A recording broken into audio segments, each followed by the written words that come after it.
Bienvenidos a ¿Qué te pasa, calabaza? Un podcast en el que cada martes yo, Bernardo, y yo, Begoña, les hablaremos de lo mejor del entretenimiento de terror.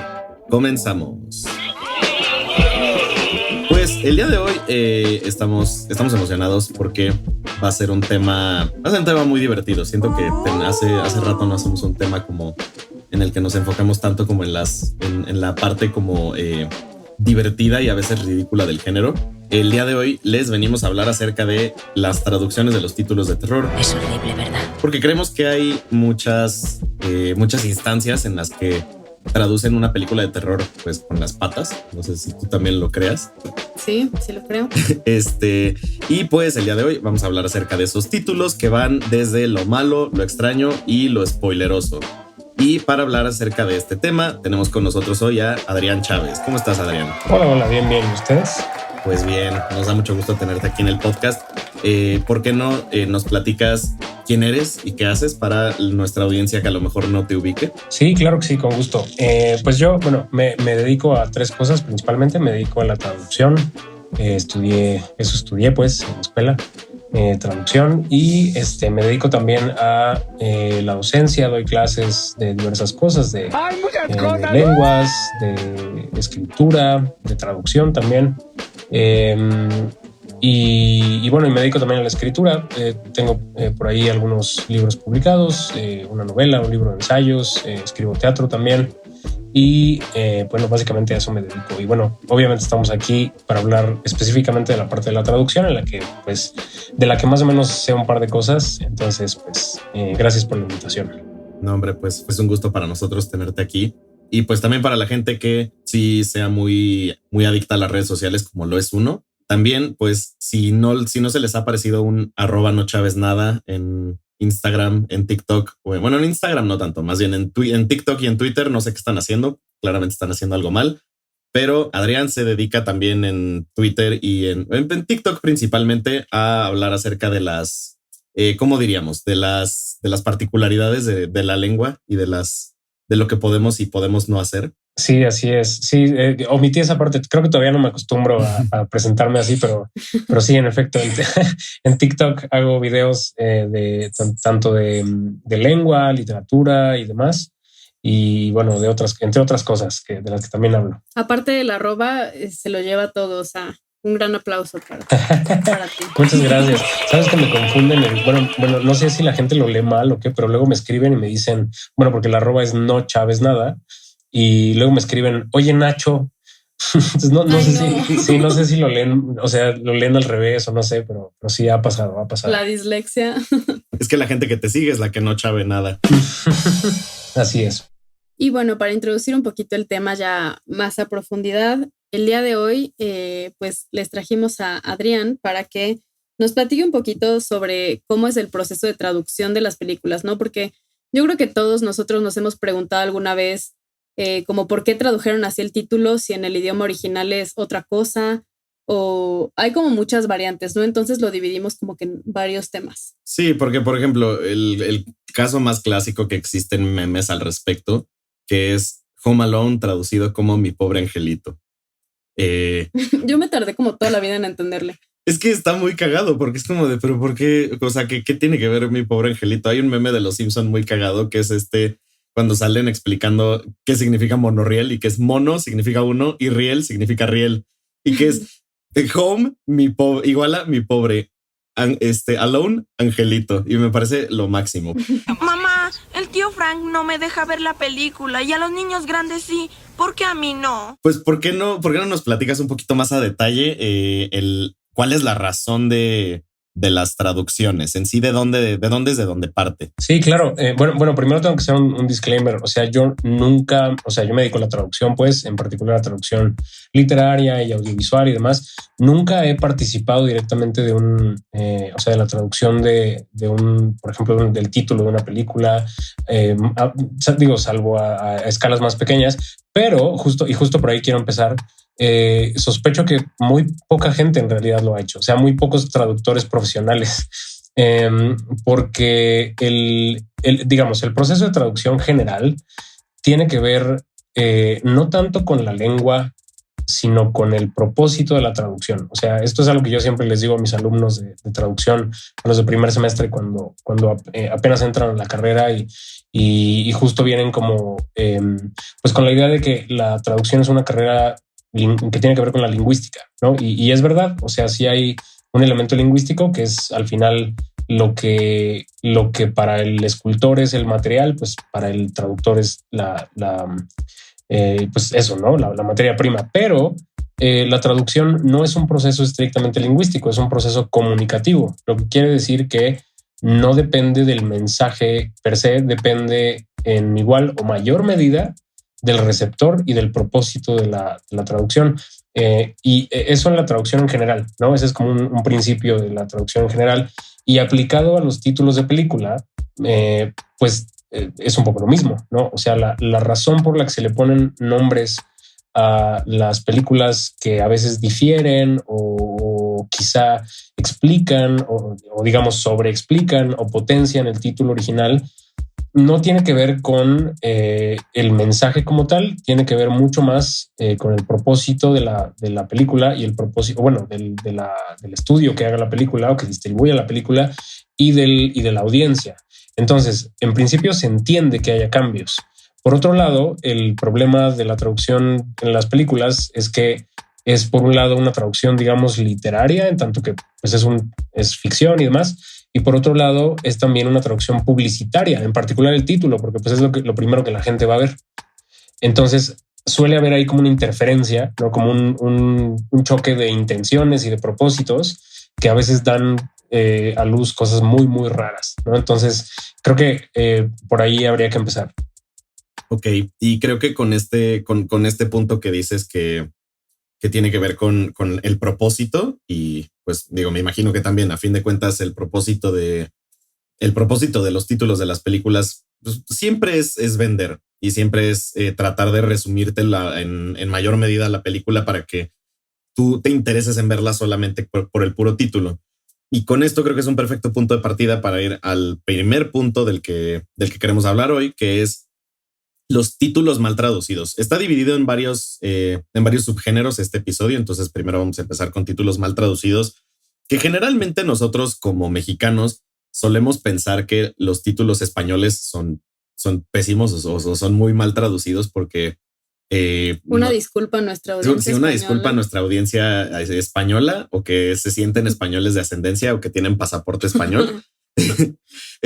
Pero por ejemplo, el primero que tenemos en la lista es Beetlejuice de Tim Burton, que en España lo tradujeron tan brillantemente a Beetlejuice, es así escrito como se oye. Sí. No sé, ahí sí siento que quisieron como que quisieron respetar el título original, pero al mismo tiempo dijeron como de no, pero quítale el nombre, o sea, solo tradúcelo para que lo podamos pronunciar los españoles. Y es como, pero pues sí pueden.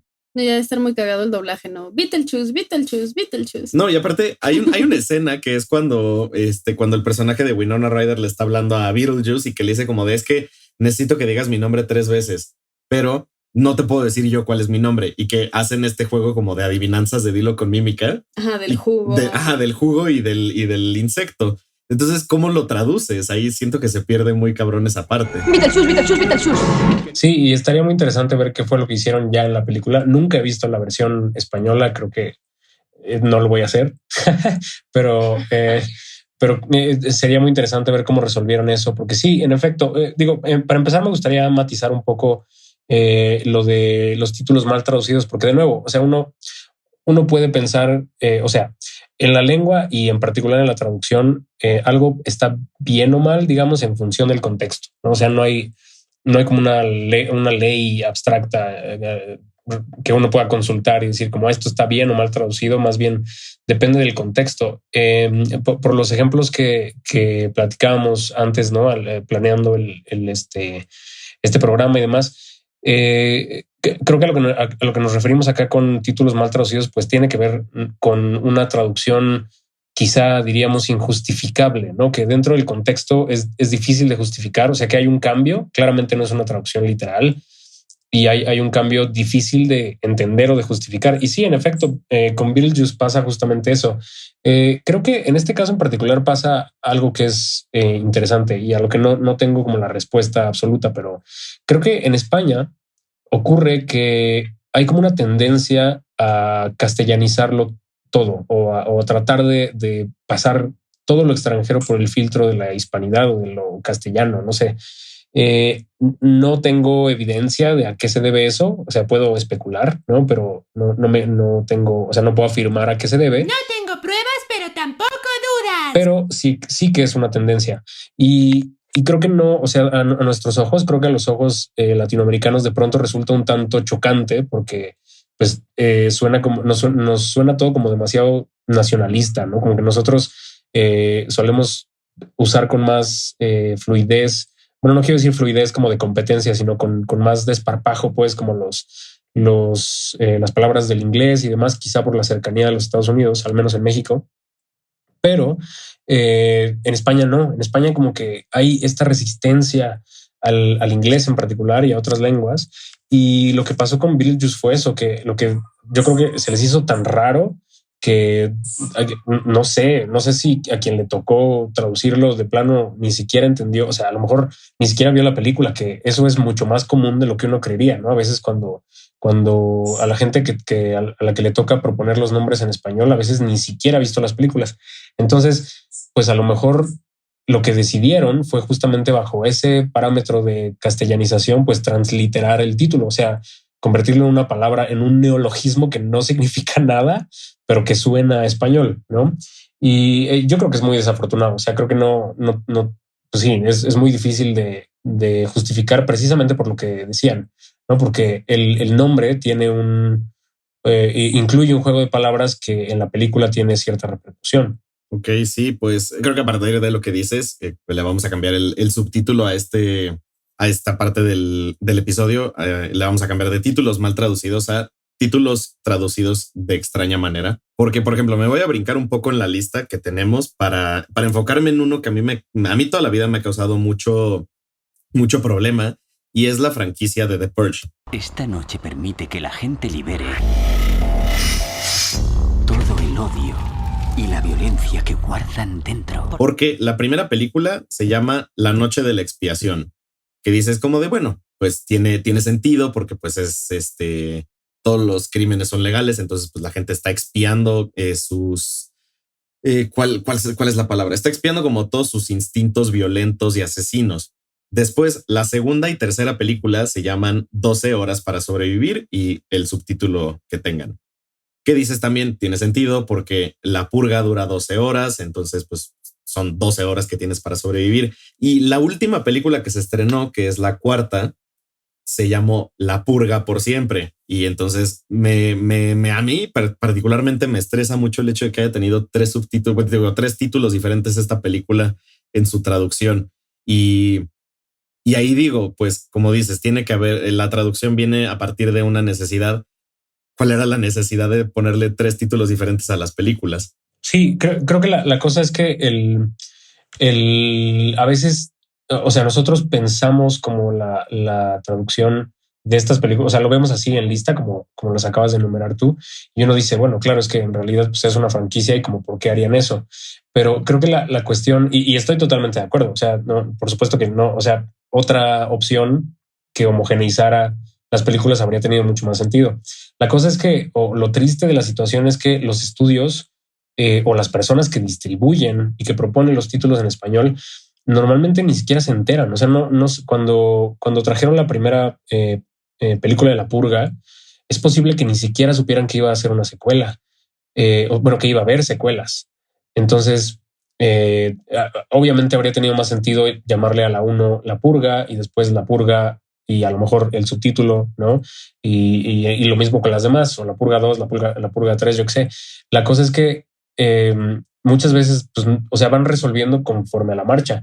Eso le pasó, por ejemplo, a Duro de Matar en España también, ¿no? En inglés se llama Die Hard En Latinoamérica se llama Duro de Matar, pero en España le pusieron Jungla de Cristal porque la película ocurre en este edificio enorme, ¿no? Lleno de cristal, bueno, de cristal y demás. Y luego les pasó que hubo una secuela que ya no ocurre en el edificio y pues obviamente se metieron en un problema, ¿no? Digo, quién sabe qué, ya no me acuerdo qué le pusieron a la secuela, pero pues lo tuvieron que resolver igual, o sea, tuvieron que parchar un poco lo que ya habían hecho y probablemente el resultado fue muy parecido a este de La Purga, ¿no? Porque el problema al final es ese, el problema es que no hay una... pues sí, no hay gente que se dedique exclusivamente a trabajar en las traducciones de los títulos, sino que son las distribuidoras y los estudios en español los que proponen algunos nombres, los mandan de regreso a los productores en inglés y los productores eligen entre dos opciones finales, pues la que les parece mejor. Pero esto lo van haciendo como sobre la marcha. O sea, no parece que haya comunicación al respecto de esto, por ejemplo, ¿no? De que vaya a haber como secuelas y demás. Y pues eso obviamente provoca cosas vergonzosas como esta que mencionas. Solo John puede cabrear así a una persona.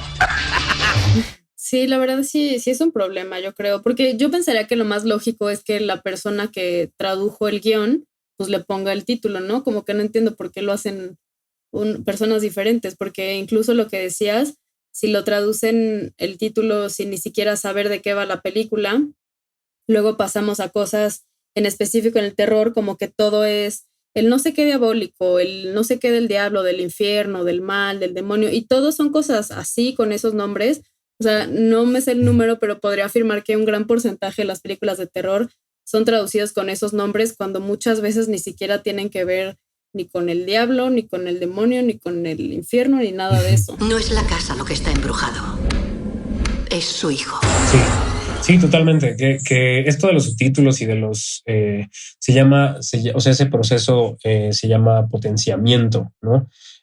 Cuando como que extrapolan el título en inglés y le ponen algo como más escandaloso, más fuerte, pero también más genérico en español, o le ponen estos subtítulos como los que dices, ¿no? Que la mitad de ellos tiene la palabra diablo o demonio, yo qué sé.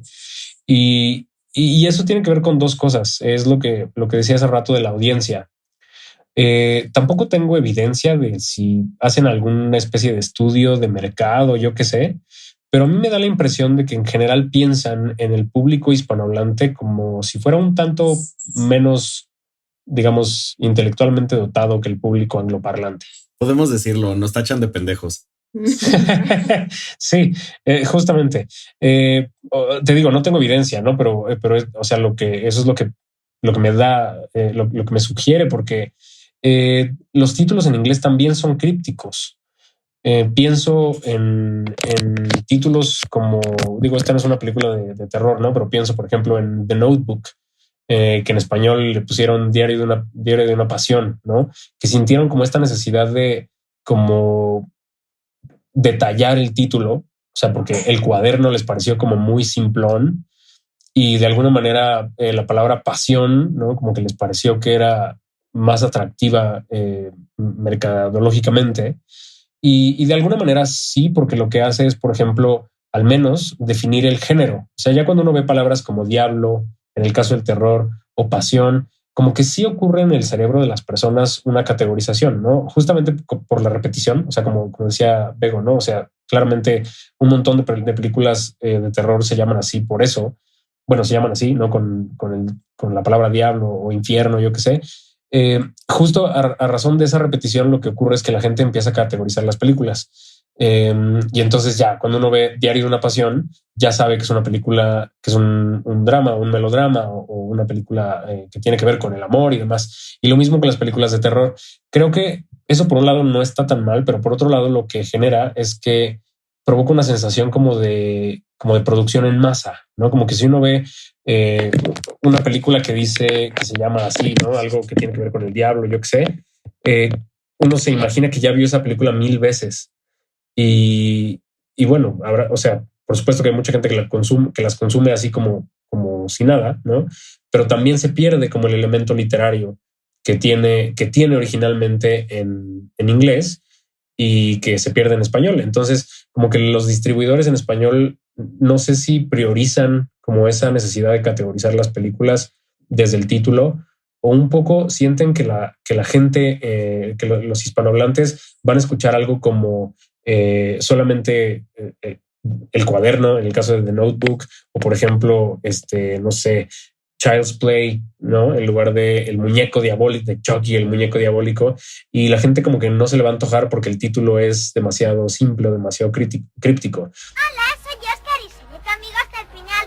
Baby How, ja, ja, ja. Y pues más bien la cosa ahí es, habría que ver si realmente ocurre, ¿no? O sea, yo creo que las películas en inglés tienen el título que tienen porque la divulgación, digamos, de la película pues va acompañada de toda una campaña de imagen, de cinematografía, de trailers, de slogans y demás, que yo creo que bien pueden dar la idea de qué tipo de película es y de qué se trata. O sea, el título no lo dice todo. Entonces, yo sí creo que debería, o sea, que podríamos apostar por títulos más literarios en el sentido en el que ocurre en inglés y no tan explicativos. Pero bueno, no sé, en una de esas ya se ha hecho y no ha funcionado. Entonces, pues, quién sabe.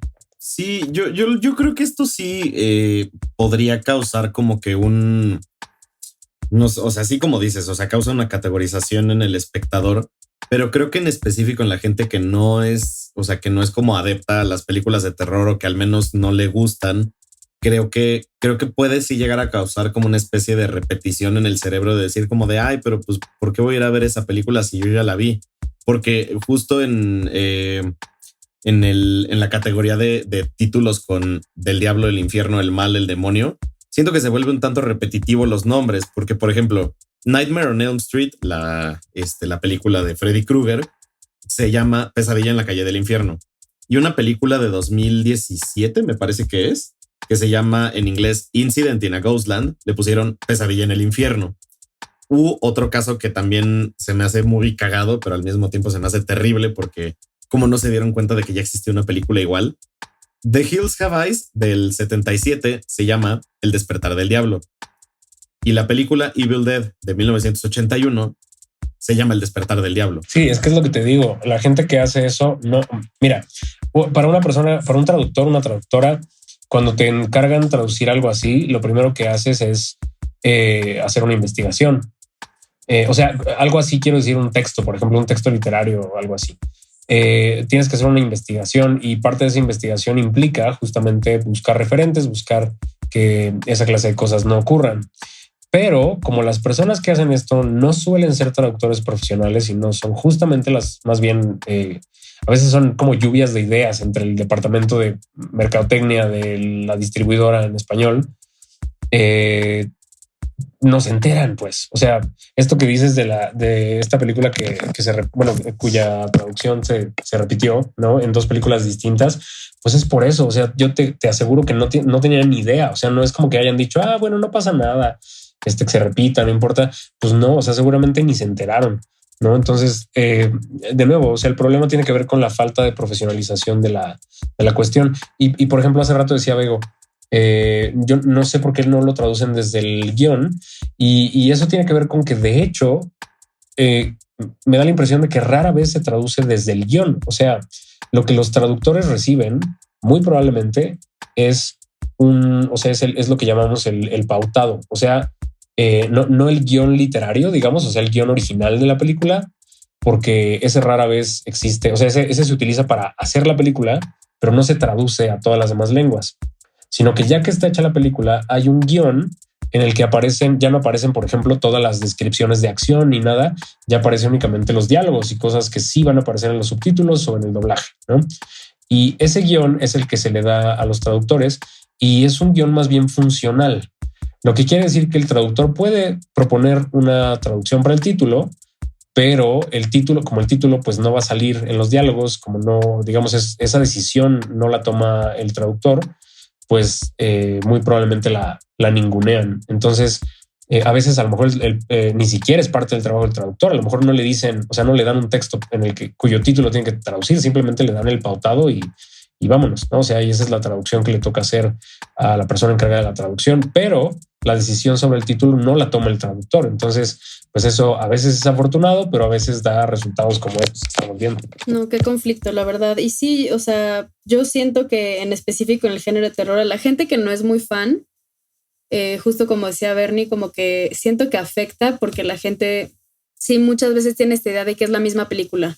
De, ay, siempre que voy al cine está lo mismo, ¿no? Y hasta ni siquiera parece que el género de terror es algo que realmente tiene contenido. Y siento que por eso hay luego como que prejuicios hacia el género. Igual los pósters, ¿no? Luego tampoco ayudan, siempre son iguales. Sí, pues ahorita justo que justo en esta investigación nos encontramos con un TikTok que le compartimos a Adrián, que era alguien viendo la cartelera de cine y sale un póster que dice el ascensor del diablo y dice, el ascensor del diablo. No, mejor me voy por las escaleras, y baja y ve un póster que dice las escaleras del infierno. Y como, puta madre. Sí. Y fíjate que a mí esto que dice Bego es algo que me pasa a mí porque, digamos, yo no soy un gran consumidor de cine de terror en buena medida porque me da mucho miedo y no me gusta tener miedo. Pero sobre todo este nuevo terror en el que no se trata como como del susto. Digo, probablemente estoy generalizando precisamente por mi falta de referentes, pero ha habido como películas últimamente que son una forma distinta del terror, me parece, o al menos distinta a lo que yo concebía como terror, pues sí, como en términos de categoría, ¿no? Y últimamente he visto como más cosas. Y por ejemplo, esta película de Hereditary me parece una forma del terror un tanto distinta, ¿no? Es como pues sí, no es lo mismo que el terror un tanto cheesy, un tanto pues como más efectista de los 90s, por ejemplo. Y justamente como el nombre en español tiene la palabra diablo, ¿no? Como se llama, El legado del diablo.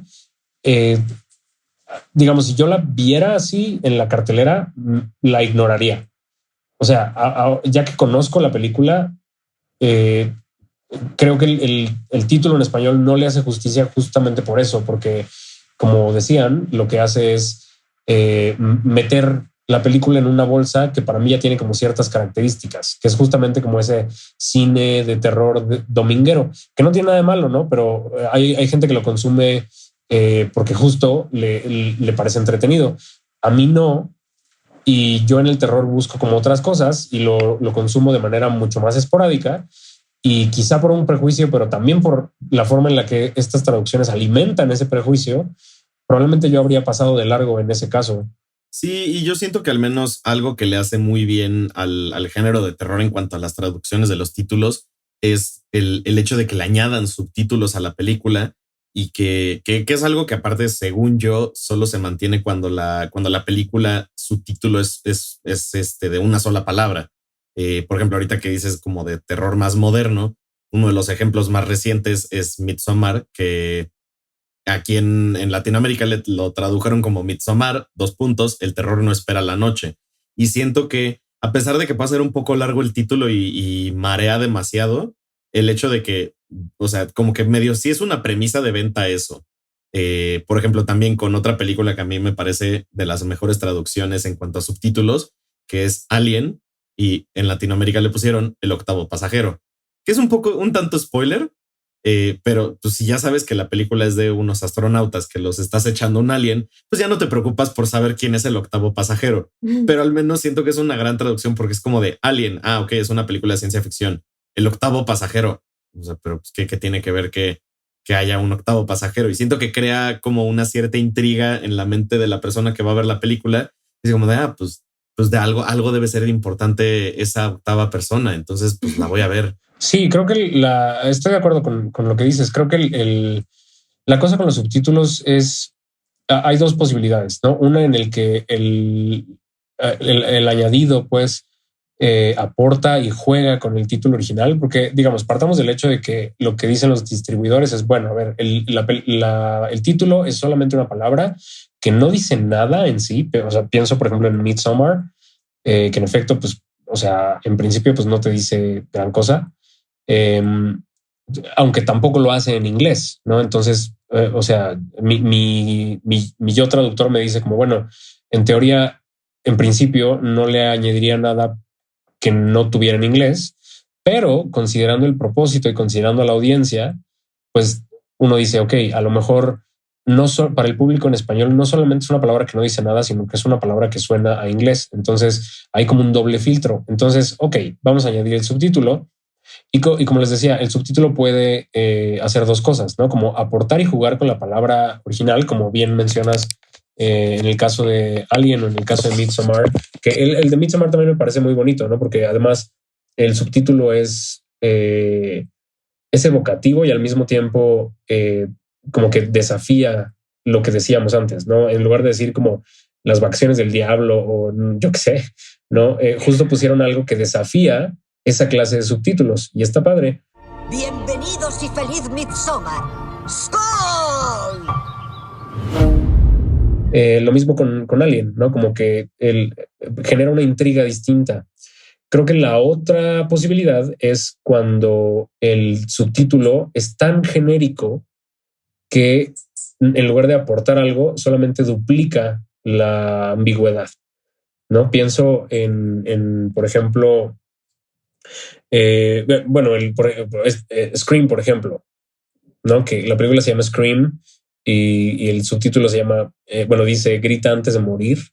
Que bueno, o sea, entiendo que la cosa es, hay mucha gente que no tiene la obligación de saber qué significa la palabra Scream en español y como quiera, pues ahí está el grito. Pero digamos el subtítulo completo pues no dice gran cosa, no dice, pues sí, no onda, o sea, no te dice nada de lo que vas a encontrar en la película. Es un subtítulo genérico de que es como podríamos poner ahí también entre corchetes, inserte frase de película de terror y no dice nada, ¿no? Y pasa con otras películas. Pensaba en este musical, cuando hicieron la película de Rent, que en inglés pues se llama Rent, ¿no? Y la palabra rent, digamos, para la gente que sabe de teatro musical, pues es todo un concepto y un significado en sí misma, no es como vaselina, es como grease. Y en español, pues obviamente no se tiene la misma conciencia de la relevancia de la palabra rent en el teatro musical y demás. Entonces, no solamente eso, sino que además es una palabra en inglés. Así que conservaron la palabra rent, porque además la palabra renta, supongo, no sonaba tan cool, y le añadieron el subtítulo Vidas Extremas, ¿no? Que es un poco el mismo caso de lo que mencionaba ahorita. Pues, o sea, no solamente Rent es críptico, Vidas Extremas es tan genérico y tan chafa que no dice absolutamente nada. En el caso de Rent, además de que la adaptación no es muy buena, pues yo creo que el título tuvo que ver con que nadie la vio y a nadie le importó, porque pues si tú me dices, ¿se te antoja ver Rent, Vidas Extremas? Pues no, o sea, Vidas Extremas podrían ser las de cualquier película en la que pase algo ligeramente interesante, ¿no? Y creo que en el caso del terror pasa un poco lo mismo. Creo que cuando el subtítulo ahonda o más bien reproduce esto que ya decíamos, ¿no? De los lugares comunes y genéricos del género del terror, pues obviamente en lugar de ayudar lo que hace es hundir aún más la traducción. Sí, claro. Y aparte, pues justo como ahorita creo que estás diciendo un punto muy interesante que lo podemos conectar con el siguiente punto del episodio, y que son los últimos títulos que tenemos en la lista, que son los títulos con spoilers. Que aquí afortunadamente no tenemos ningún título de la traducción latinoamericana que nos haya arruinado la película, pero tenemos 3 de películas clásicas de terror que creo que sí le dan en la madre completamente. Así que pues digo, estas películas ya tienen años de haber salido, pero si no las han visto, obviamente esta fracción del episodio va con spoilers. Pero yo quiero que tú ahorita me ayudes a despotricar acerca de este título, porque tú acabas de ver la película hace poco. La película es Rosemary's Baby de Roman Polanski, y que aquí en México, en Latinoamérica, la tradujeron como El bebé de Rosemary. Bastante natural, bastante bien traducido, porque pues es una traducción literal y acertada. Pero en España decidieron ponerle La semilla del diablo. Y yo quiero que Bego nos despotrique de por qué es un título spoileroso y que por ende podemos ahí sí catalogarlo como una mala traducción, porque destroza completamente el propósito. Pues literalmente te arruina la película, te arruina la última escena. O sea, cuando la vi ya sabía el giro, porque es una película bastante vieja, entonces está medio difícil no saber pero la verdad es que La semilla del diablo sí es una cosa. Siento que por lo menos el bebé de Rosemary sí tiene como esa cosa, ¿no? Como que, pues, que tiene el bebé o qué. Pero también siento que hay muchas películas que son El hijo del diablo, El anticristo, el no sé qué. Hay millones, pero nada como Rosemary. Siempre digo Rose Baby's Mary, ¿no? Rosemary's Baby. Es como yo que siempre, que una vez dije en un salón de secundaria, quería decir popcorn y dije porn cup. Ay, Dios. Y aparte con morros de secundaria. Sí, pues, sí, justo. O sea, fue un antes y un después en mi carrera. Los perdiste por completo. Espero que no haya sido a principio del año escolar. Ya no me acuerdo, lo bloqueé de mi memoria. No sé cómo lo superé. Ok. Otra película que las últimas dos películas los últimos dos títulos de los cuales vamos a hablar son películas de Hitchcock. No sé si tú ya hayas visto estas películas, Adrián, la de Vértigo y la de Psycho. Ok, entonces tampoco te vamos a arruinar y quiero que también tú me ayudes a decir por qué es una pésima idea haberlas traducido de esa manera. Estos dos títulos ni siquiera vienen de una traducción en español. Los títulos son de Portugal y la traducción de Vértigo es La mujer que vive dos veces. En lugar de traducirla literalmente como Vértigo, la tradujeron como La mujer que vive dos veces, arruinando el giro. Yo esa no lo he visto, así que realmente no me dice nada, no lo entiendo. Ajá. No, y o sea, es el caso con Vértigo es que es spoileroso si ya viste la película, porque te vas a quejar y vas a decir como de, ay, pues es que con eso arruinan la película. Pues bueno, a mí estaba viendo otra vez la lista. O sea, en realidad estoy fascinado con la traducción de Psycho, en realidad. La traducción de Psycho es lo máximo y con eso vamos a cerrar. Por eso lo guardamos para el final. Lo guardamos al último. Pero antes de que cerremos con la maravilla de título que es el título portugués de Psycho, quiero regresarme tantito porque un título que me parece como fascinante también es, como dijiste, o sea, a veces los títulos en inglés son palabras que no tienen sentido necesariamente, ni siquiera para el idioma inglés, o a veces son juegos de palabras. Y siento que un título que ahorita, ya después de todo lo que nos has dicho en el episodio, creo que acaba de cambiar mi percepción de este título, que es el título de la película Shaun of the Dead, que es un juego de palabras. Bueno, es una película de, ¿cómo se llama este director? Ahorita se me fue su nombre. Ahorita me voy a acordar seguramente. No puede ser. Está ebria. Es una película de comedia acerca de un ataque de zombies. Y en sí, el título de la película en inglés es un juego de palabras de Dawn of the Dead, El amanecer de los muertos de George Romero. Y en la traducción latinoamericana, Shaun of the Dead lo tradujeron con dos nombres posibles. El desesperar de los muertos, que me parece un gran juego de palabras al título original de la película en la que está basada. Y el que me parece una joya, porque aparte siento que también tenemos un chorro de películas de este estilo, que es Muertos de risa. Sí, pues sí, o sea, la cosa con es que, por ejemplo, ese título en particular sí que representa un reto de traducción, ¿no? Porque tiene dos niveles de trabajo, pues. O sea, está, para empezar, el referente de Dawn of the Dead y en segundo lugar el juego de palabras. Entonces, te tienes que asegurar de que la traducción funcione en ambos niveles.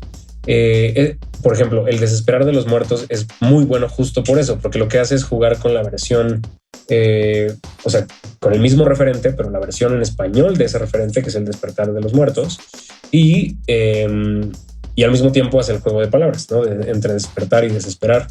Obviamente, Muertos de risa pues no funciona igual. En primer lugar porque hay 80,000 películas como esa, como bien me mencionas. De hecho me acordaba de esta película que se llama, es que no me acuerdo cómo se llama en inglés, pero es el Drácula de Mel Brooks, que se llama... sí, se llama, el título en inglés es Drácula Dead and Loving It. Ok, sí, y en español le pusieron Drácula Muerto de risa, ¿no? Que bueno, también la película de Weekend at Bernie's, que está bien cabrón de traducir el título al español, y le pusieron el título que a mí me parece de lo más cagado, Un muerto pero de risa. Ajá. Sí, justo, o sea, así como con lo del Diablo, el infierno, ahí tenemos tantas películas que se llaman Muerto de risa o Muerto pero de risa o no sé si hay tantas variedades de esa misma frase, pero como dices, o sea, al menos en Shaun of the Dead se nota que, bueno, no se nota, pero podríamos a lo mejor asumir que sí hubo un trabajo profesional de traducción, porque como dices, hay varios niveles de investigación que se tuvo que hacer para llegar al desesperar de los muertos. Pero con Muertos de Risa no sé cuál sea el estudio que la haya traducido de esa manera, que solo dijeron como de, ay, pues es una comedia de zombies, Muertos de Risa, pum, la que sigue. Sí, que tiene que ver con lo que decía hace rato, ¿no? Con el hecho de que muchas veces los estudios, bueno, más bien las distribuidoras ni siquiera les permiten ver o no han visto siquiera la película. O sea, hacen las propuestas antes de ver la película. Y eso es real, ¿no? A veces ocurre. Pero sin duda, en el caso del desesperar de los muertos, hay al menos una comprensión de los referentes, que ese es como el primer paso, pues, a la hora de traducir una de estas cosas.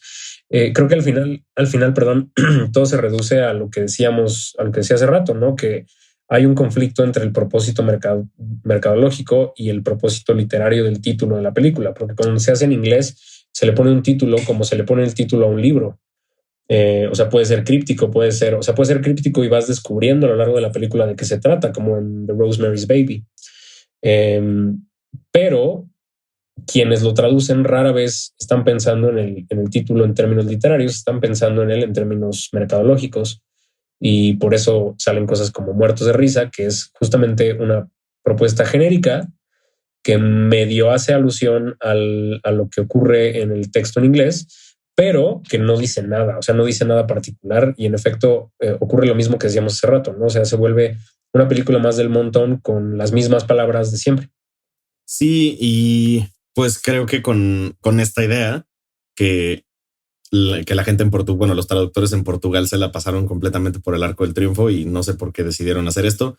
Vamos a cerrar este bello episodio con el título que le dieron, que aparte, según yo, tiene dos variantes, pero básicamente es el mismo spoiler. El título que le pusieron a Psycho de Alfred Hitchcock en Portugal es El asesino que era la madre o El asesino que era mujer.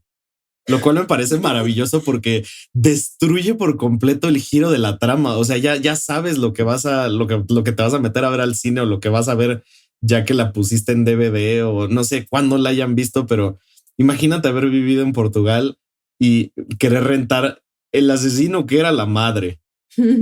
Sí, que pasa un poco, digo, hace rato ya no platicamos de Vértigo porque me distraje, pero que al final es lo mismo, ¿no? O sea, en el caso de Vértigo, o sea, que el remate de la película es justamente descubrir que dos mujeres son la misma mujer, y el título el título es, justamente dice la mujer que vive dos veces, y en el caso de Psycho, el título es literalmente, es casi lo que ahora conocemos como la escena postcréditos, ¿no? Que digo, en este caso no es una escena postcréditos, es parte de la trama, pero es el remate, es literal. Es la parte de la mitad de la trama. Exactamente, sí, es justo lo que le da sentido al resto de la película junto con el misterio mismo, ¿no? O sea, lo que le da redondez a la trama.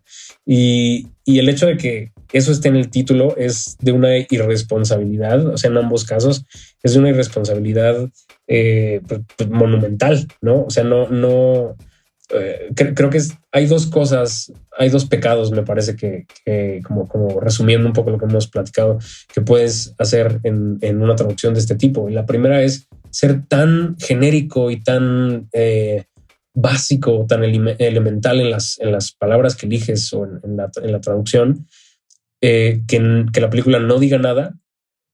Y por otro lado, casos como estos en los que no solo, o en lugar de decir nada, estás diciéndolo todo, estás diciendo más de lo que deberías, ¿no? En tu afán como de que la gente sepa lo que va a ver, les estás contando hasta lo que no deberían saber porque deberían descubrirlo en la película. Entonces, creo que esos son para mí como los dos grandes pecados. Creo que en medio caben muchas decisiones que pueden funcionar, ¿no? O sea, que quizá no son como tan problemáticas o son, si acaso a veces cursis o yo qué sé, como chafas, no sé, pero que quizás no son del todo injustificables a la luz de esto que decía, ¿no? Del propósito, de la audiencia y demás, pero sí creo que esos dos extremos es donde ocurre pues como lo más cutre, las traducciones más cutres. Pues mira, a mí me gustaría pensar que estos títulos, estos 2 últimos títulos, los tradujeron en viernes en la noche. Ya era hora de salir de la oficina, pero los tenían ahí de no se van hasta que traduzcan estos títulos. Ahí y dijeron, ya haz lo que sea. Ahí sí les dieron chance de ver la película. Exacto. Es lo que estaba les pagaron pensando. con pizza. Sí, les pusieron la película y les pagaron las horas extra con pizza y dijeron como de verga, pues ¿qué le vamos a poner de título a estas películas? Ah, pues la mujer, el asesino que era la mamá, claro. O quizá la vieron y estaban tan impactados con el final que dijeron esto tiene que quedar claro en el título. Esto tienen que saberlo todos. Esto tienen que saberlo todos, exactamente. Ay, bueno, pues con esa bella imagen de gente spoileando una película, vamos a cerrar el tema del episodio. Y antes de que cerremos el episodio en sí, queremos preguntarte si tienes alguna historia paranormal que tengas para compartirnos o que nos quieras compartir. No tengo una historia paranormal yo, pero les voy a contar una historia paranormal de la traducción, que no es paranormal nada más, pero sí asusta.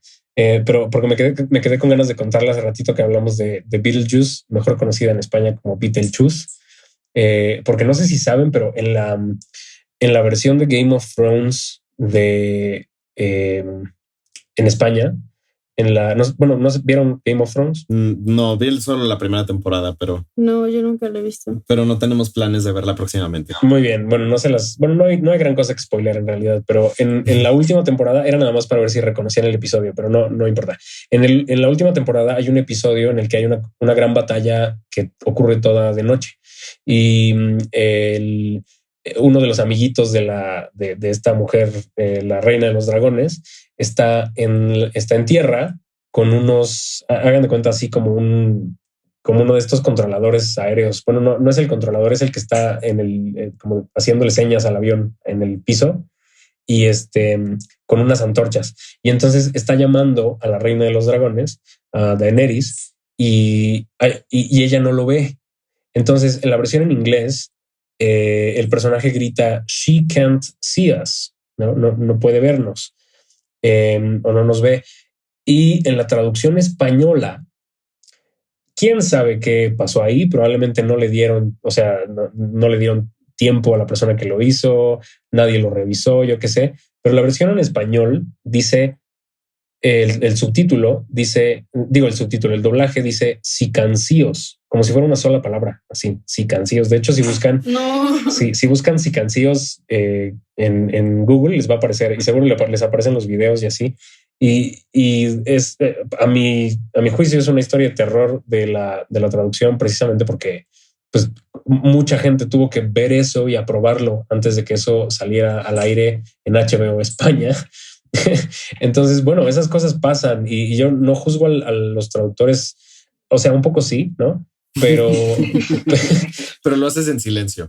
Exactamente, pero también un poco, o sea, reparto la culpa, porque al final muchas veces a las personas que traducen eso, pues no les dan tiempo, no les dejan ver la traducción, o no les dan, en este caso, por ejemplo, más bien no les dan el texto. Probablemente esa persona lo tuvo que hacer de oído y probablemente lo tuvo que hacer con prisa y un montón de gente lo dejó pasar, ¿no? Entonces, esa clase, digamos, para mí, para la traducción en general, algo de lo que sufrimos mucho es precisamente competencia desleal y de mucha gente que, pues, o empresas, por ejemplo, que contratan a personas que no son profesionales a la hora de hacer, o sea, profesionales, quiero decir que no estudiaron, pues, y que no se dedican a ello de manera profesional, sino que son nada más, pues, bilingües, ¿no? Y eso, pues, para mí es muy aterrador. Y el resultado, cuando uno ve el video, me resulta bastante aterrador. Entonces les voy a canjear la historia paranormal por una historia de terror de la traducción. Nos parece maravilloso. Creo que es una gran manera de cerrar este episodio. Sí, valió completamente la pena. Y de verdad, muchísimas gracias por acompañarnos en este episodio. Fue muy informativo y pues está bien también tenerles empatía un poquito a estas personas que tienen este trabajo y entender el por qué, ¿no? Porque luego todos los atacamos. Sí, y pues no. Sí, o sea, sobre todo porque también creo que la mayoría del público en Latinoamérica que sí consume los contenidos traducidos, luego se burla de las traducciones españolas, pero creo que sí tiene razón en que tenemos que ser un poco más abiertos y creo que también hay que entender que tiene una razón de ser el hecho de que lo traduzcan de esa manera. Solo yo creo que hay ciertas traducciones que son tan graciosas la manera en la que lo tradujeron como juego de gemelas que la acabamos de ver ahorita en la tarde, que se llama Tú a Londres y yo a California. Y me parece maravilloso. Y con esa preciosa imagen nos vamos a despedir en el episodio de hoy. Chávez, de verdad, muchísimas gracias por habernos acompañado. No, al contrario. Y nomás quería decir que no son excluyentes. O sea, yo me sigo riendo de los títulos que me parecen ridículos. O sea, está padre tener como esa empatía, pero al mismo tiempo, pues sí, no deja de ser absurdo muchas veces. De hecho, la mayoría de las veces, ¿no? Entonces, pues está muy bien que hayamos podido platicar de ello. Muchas gracias a ustedes por invitarme y pues ya a ver si luego regreso. Sí, de verdad estaría padrísimo. Y pues nada, no se olviden de seguir a Adrián en todas sus redes sociales. Está como @nochaveznada en Twitter y en TikTok. Nacho ves nada. Nacho ves nada. Es probable que me encuentren porque seguramente otra gente mala traducción. Otra mala traducción. Así es. Sí, claro que sí. En TikTok, Instagram y Twitter. Y a nosotros no se olviden de seguirnos en nuestras redes como Vladimir Bluent. No se olviden de suscribirse a nuestro canal de YouTube, darle like a este video. Si ya están suscritos, píquenle a la campanita para que les avise cada vez que sacamos un nuevo video. Eso es todo por hoy. Nos vemos la semana que viene. Bye. Bye. Un good guy. Lo sabía. Sabía que me comprarías uno. Hola, yo soy Andy. ¿Tú cómo te llamas? Hola, soy Chucky y seré tu amigo hasta el final. Heidi Ho. Milky Wave Media.